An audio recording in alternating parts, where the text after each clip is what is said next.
From a young age, I noticed that I got quite a lot of attention from women. I'd regularly get approached and flirted with, but I was very naive.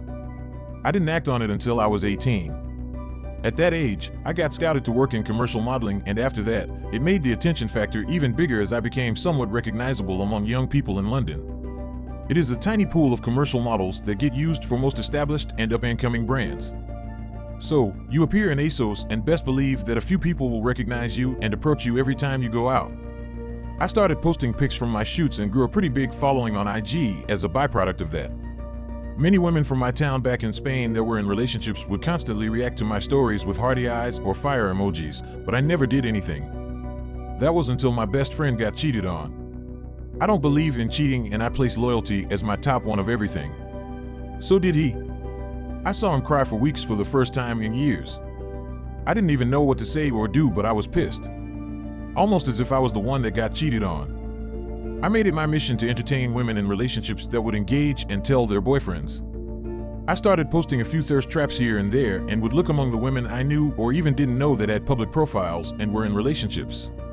The first one that responded to my DM and I were talking and flirting for a few days and talking about meeting.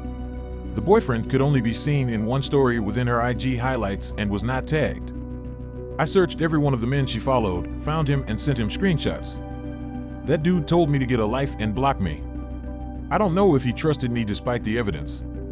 Well, after that encounter, although I hated the idea, in order to get my revenge, I had to do it and gather irrefutable evidence.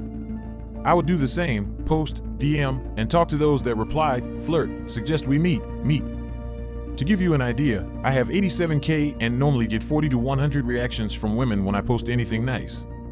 The majority of the reactions are literally teenage girls, which, obviously, then, older women and in the middle, uni-age women. About 30%.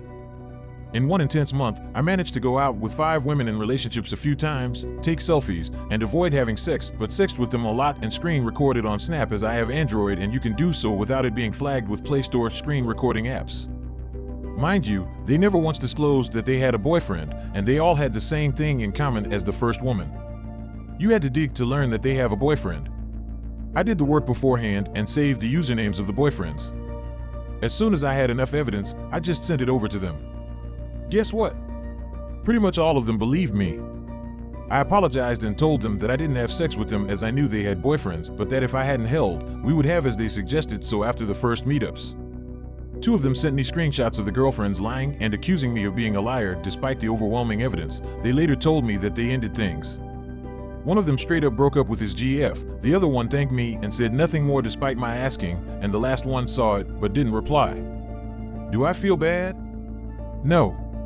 Would I do it again? I do it every time I find out a woman that is entertaining me as a man, which has happened many times for good or bad. Look out for each other, ladies and gents.